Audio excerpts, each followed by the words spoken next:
In just a few weeks, we'll be celebrating Easter. So I've been reading the Easter stories in the Gospels once again. And this morning was struck by something that I found in Matthew 28. I'm sure you've seen it before. We're all familiar with the final verses of Matthew 28, what we call the Great Commission. Go ye therefore into all the world and make disciples of all the nations, etc., etc. But there are some really important words that are repeated several times in that chapter. You may recall that Matthew 28 begins with the story of Mary Magdalene and the other Mary going to the tomb to finish taking care of the body of Jesus that had been buried 2 days before. And Matthew tells us how there had been a great earthquake, an angel had come, rolled away the stone. The Roman guards were terrified. They were like dead men. They were so stunned by this angelic being there in white. And then the angels spoke to the two Marys and said to them in verse 6, "Come and see the place where he lay, and then go quickly and tell his disciples." Come and see, go and tell. Just a few verses later, Jesus encounters the two women. And it says in verse 9 and 10, they came to him, they clasped his feet, worshiped him, and then Jesus said to them, "Don't be afraid, go and tell the disciples." So here's the same pattern. They came to him, they saw him, and then he said, "Go and tell."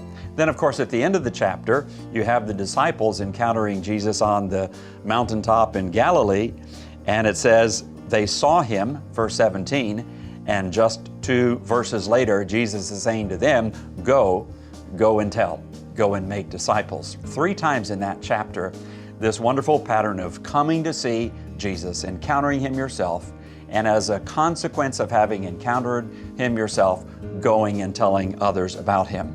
I think that's an important message for us this Easter.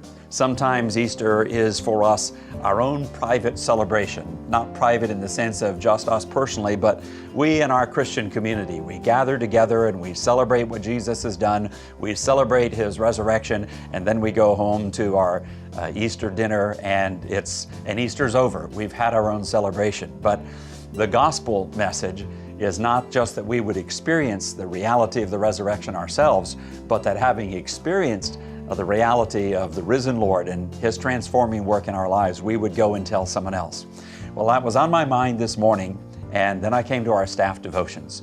And one of our young missionaries who's just completed the first year of her term in Kenya and who's been back in the States for a few weeks was sharing her story. And she told about what God had done in her life this last year in Kenya, and then shared how she was in a store in a mall recently looking at some speakers. And the sales clerk asked her what she wanted them for, and she began to tell about a project that she was working on at this orphanage in Kenya.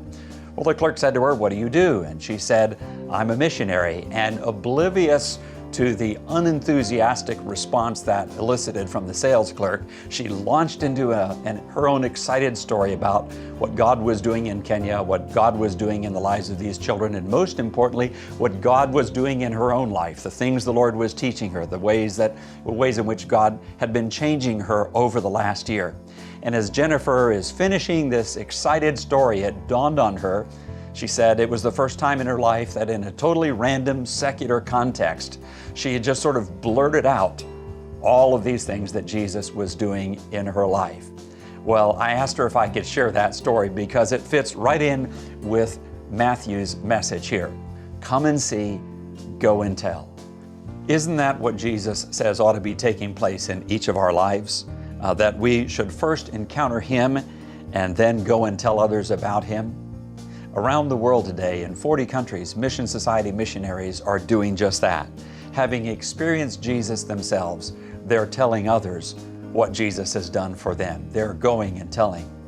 But my friend, is it just for our missionaries or just for our pastors, this admonition to come and see and then go and tell? I don't think so. Let's be sure this wonderful Easter month that we don't subcontract to the missionaries or to our pastors and church staff members the wonderful privilege of going and telling others. That's a privilege that each of us shares. And so I hope that in a fresh way this Easter month, we would come and see Jesus ourselves, and having experienced him in fresh new ways in our own lives, we would go and tell others about him.